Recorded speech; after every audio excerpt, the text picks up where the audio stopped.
Olá, vamos falar da Huawei, talvez o maior sucesso da China, né? Pelo menos em termos simbólicos. Acho que nenhuma empresa no mundo hoje representa tão bem o sucesso chinês como essa, né? Capaz de fazer 5G, é mais bem posicionada no planeta para fazer essas redes de 5G de internet super rápida, né?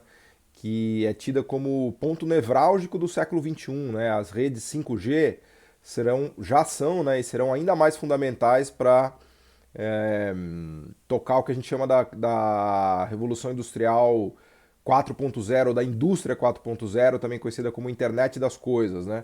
A ideia de que todos os equipamentos se comunicam, né, com a nuvem. Então, por exemplo, um elevador que está com peças para quebrar, ele já avisa a nuvem que ele vai ter problemas.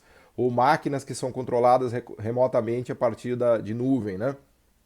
Ou até coisas simplistas, né, como a sua casa, que você chega e controla a temperatura, controla o ar-condicionado, controla a iluminação, liga o som, e por aí vai, né? Então a internet das coisas está muito ligada a essa indústria 4.0, que tem a ver com uma conectividade absurda de todos os bens e serviços, né? Inclusive no backbone industrial, né? Na parte produtiva, não só na parte de consumidores, mas na parte produtiva mesmo, né?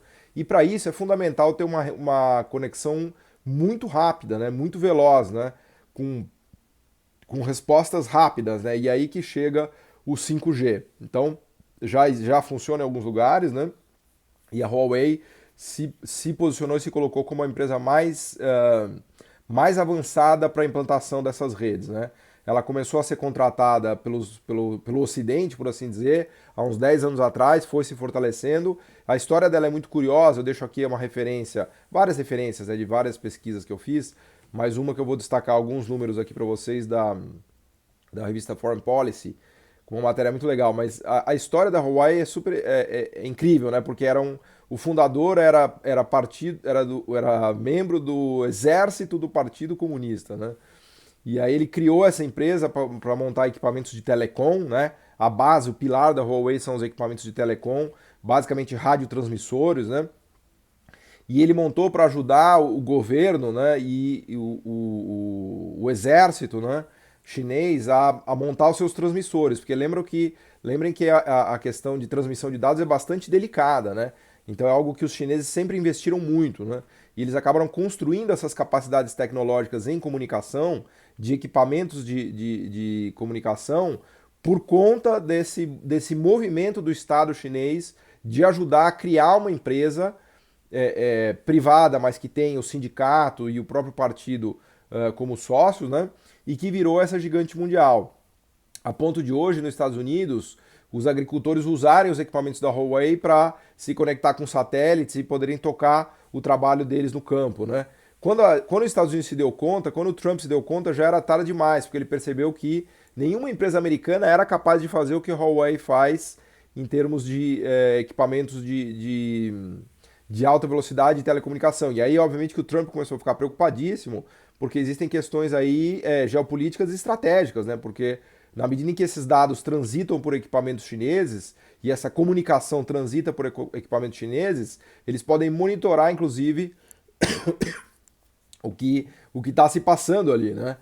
Inclusive há muita acusação de roubo de dados, de monitoramento, enfim, essa é uma controvérsia que vai longe, né? Mas o fato é que a Huawei conseguiu crescer, né? Foi recebendo muitos subsídios do governo chinês, muito ajuda direta, empréstimos de mais de 40, 50 bilhões de dólares, segundo algumas estimativas, eu deixo aqui os dados, né?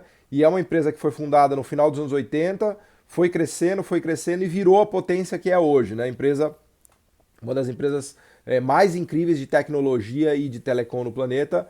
Ela se equipara em relação ao 5G à Nokia e à Ericsson, que são duas outras empresas que a gente comenta também bastante nesse curso, que foram forjadas com a ajuda do Estado, né? A Ericsson com a questão do Estado sueco na parte de radares, né? Ela sempre foi muito importante, né, no desenvolvimento de radares para os caças suecos e para a indústria bélica aeronáutica da Suécia.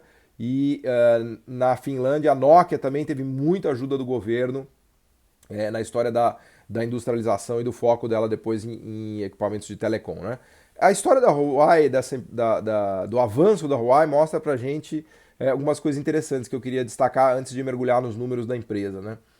primeira coisa do que a gente chama de cronismo, né, que em inglês se chama cronism, né, que foi traduzido para o português como o capitalismo de compadrio, né? Esse negócio ganhou muita força no Brasil, essa ideia, né, de que o capitalismo dos compadres não funciona, só os amigos do rei recebem ajuda, né? A verdade é que o mundo inteiro é assim, né? Os Estados Unidos do Robert Barons, do século XIX, foi inteiro assim. Você pegar o JP Morgan, o Carnegie Mellon, toda essa galera, eles eram é, é, é, vamos dizer assim, eles tinham uma relação muito promíscua com o Estado, né, com o Estado americano, na Ásia, no Japão, chaebols coreanos, né, todo o capitalismo asiático também, ele foi muito impregnado por cronismo, né, por essa ideia de capitalismo de compadrio. Na Indonésia, né, o Suharto, imagina, o Suharto era absurdamente corrupto, né, aliás, os casos de corrupção são, vamos dizer assim, intrínsecos a essa coisa do cronismo, né.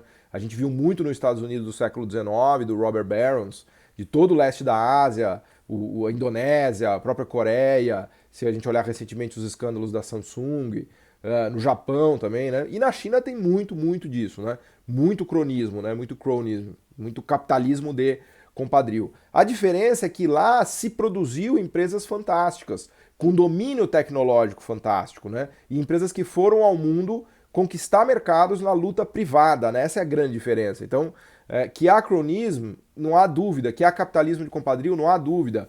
Que a corrupção tem que ser combatida, também não há dúvida. Mas não como se fez aqui com a Lava Jato, em que se destruiu as capacidades produtivas da economia brasileira, né? Você precisa ser capaz de separar o joio do trigo, né? Você não pode, por exemplo, teve o escândalo dos catalisadores na Toyota e nas empresas alemãs, né? Ninguém foi lá e destruiu as empresas porque elas estavam fazendo coisa errada, estavam roubando ou havia corrupção, né? A questão é você separar esse joio do trigo, por um lado, e por outro lado, construir empresas que são potentes. Então, se o governo ajuda, se ele dá financiamento público ou se ele dá subsídio, não estou justificando, obviamente, corrupção, tá? Eu estou dizendo que ela existe, tem que ser combatida, mas o combate à corrupção não pode destruir a empresa, muito menos as capacidades técnicas e tecnológicas do país, né? Porque lembra que a gente está numa briga violenta na economia mundial, né? Então tudo que a gente não quer é destruir nossas próprias empresas, né? Então, na Ásia, especialmente na China, esses créditos direcionados, crédito público, subsídios, né, ajudaram muito a construir potências tecnológicas. Essa é a grande diferença, né? A Huawei ela é mais do que tudo uma potência tecnológica. Então ela ilustra o caso de cronismo, né, de cronismo ou de proximidade, desculpe, muito grande entre Estado e mercado, mas que produziu uma potência mundial tecnológica, né? Essa é a grande diferença. Então, o campeão nacional chinês virou um campeão mundial chinês que hoje bate nas empresas americanas, né? O Trump estava cogitando, imaginem, ajudar as empresas nórdicas para poder ter alguém para fazer frente à Huawei, né? Ou Huawei, sei lá, uma hora eu acerto o nome da empresa, né? Mas tamanho foi o avanço, né, e a sofisticação produtiva e tecnológica que nenhuma empresa americana hoje consegue competir. Então esse é o primeiro ponto que eu queria destacar do subsídio e vamos dizer assim, do crédito direcionado e da produção de campeãs mundiais tecnológicas. O segundo ponto é a importância do Estado como tomador de risco, né? Algo que eu sempre não me canso de repetir e acho que o livro talvez mais importante, mais legal disso, eu deixo a referência, é o Estado Empreendedor da Mariana Mazzucato, né? Em que ela nos mostra que, especialmente na questão tecnológica, de avanço tecnológico, o papel do Estado como tomador de risco é fundamental. A Mariana Mazzucato mostra que nesses casos de risco excessivo, né, para inovação tecnológica, para avanço tecnológico, o Estado é fundamental, porque ele toma um nível de risco que o setor privado não é capaz de tomar, né? Então, quando, por exemplo, você vai desenvolver uma tecnologia 5G, né, que é para fazer uma internet ultra veloz, com uma banda super larga de transmissão, é um negócio que não é trivial, são bilhões e bilhões e bilhões de dólares que devem ser investidos. Os exemplos clássicos da Mazzucato são o iPhone, né, que o governo fez a internet, fez um investimento também de telecom, se imaginar, a internet nos Estados Unidos ela surgiu a partir de investimentos do exército americano para tentar fazer uma rede mais blindada em relação a ataques da União Soviética na Guerra Fria, né? A ideia deles, eles fizeram um protocolo de transmissão que era muito eficiente, né, para construir uma rede não concentrada, uma rede descentralizada, com vários hubs, como eram as bases militares americanas, e eles fizeram um protocolo de comunicação muito rápido entre essas bases, né, que foi o TCP/IP, que acabou dando origem à internet, e que segundo enfim, todo mundo sabe essa história da internet, né, acabou produzindo um negócio fantástico e maravilhoso para a iniciativa privada, né? Sem internet, um iPhone não é nada. Então, o Steve Jobs teve a sacada de usar vamos dizer assim, esse subproduto positivo que foi a criação da internet. Mesma coisa do GPS, desenvolvido pela Marinha Americana para posicionamento dos barcos, né? Para eles entenderem o posicionamento no planeta, né? O sistema acho que é Global Positioning System, é o GPS, que também é utilizado no iPhone, nos smartphones. Hoje, como bem mostra a Mazzucato, né? Um iPhone sem GPS, sem internet, ele não é nada, ele depende fundamentalmente dessas tecnologias que foram desenvolvidas pelo Estado, né? Então, a importância do Estado no desenvolvimento tecnológico e na tomada de risco. Isso vem de longa data, você pegar as viagens das caravelas, grandes descobertas, né? O Estado holandês, né? Ele desenvolveu um monte de coisa, veio luneta daquela época, que depois acabou fazendo a lente lá de Haia, que fez o telescópio do Galileu, a cera para as velas, os mapas, né, todos os mapas, a navegação por astronomia e estrelas, enfim, o Estado holandês teve um papel chave ali nos 1500, 1600, né? Então isso é normal da história da humanidade. O Estado ele é grande tomador de risco em relação a inovações tecnológicas, né? Pensa no projeto de novo que a Mazzucato sempre destaca do projeto Apollo para colocar o homem na Lua. Então imagina que a iniciativa privada ia tomar o risco de colocar uma nave pousar na Lua, né? Aliás, até hoje a SpaceX está tentando com o Elon Musk, não chegou nem perto de fazer aqueles foguetes voarem direito, né? E nos anos 60, os Estados Unidos, 60, 70, eles conseguiram pousar na Lua.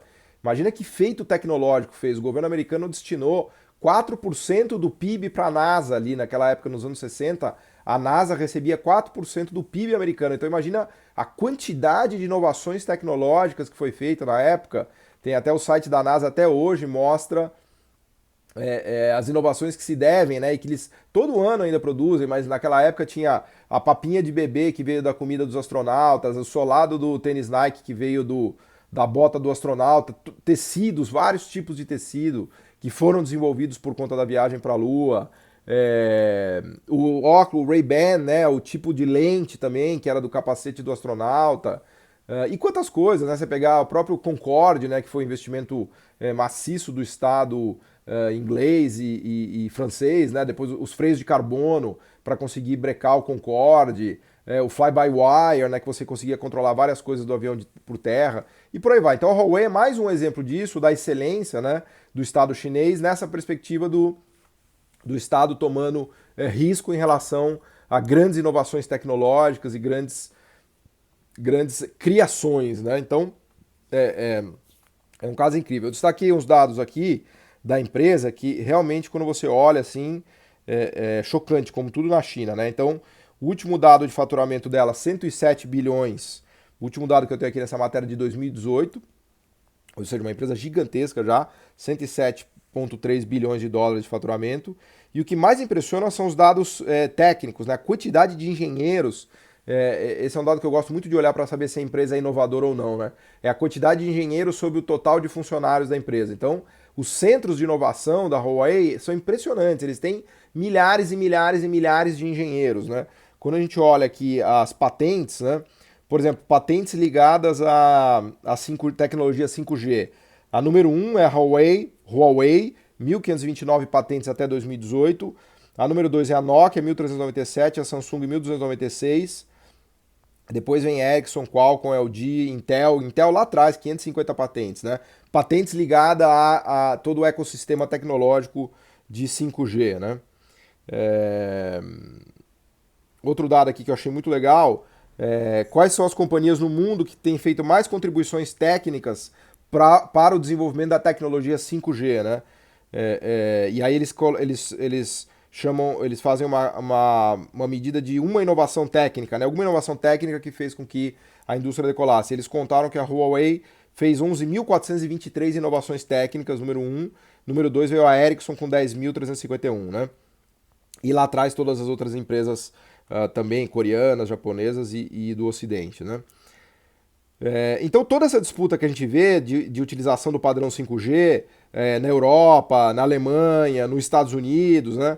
Na verdade é uma guerra tecnológica, né? Essa daqui é a matéria, eu deixo aqui como referência na aula, que é o Improbable Rise of Huawei, tá? Essa matéria é muito legal, leiam, tá aqui embaixo na aula como referência, né?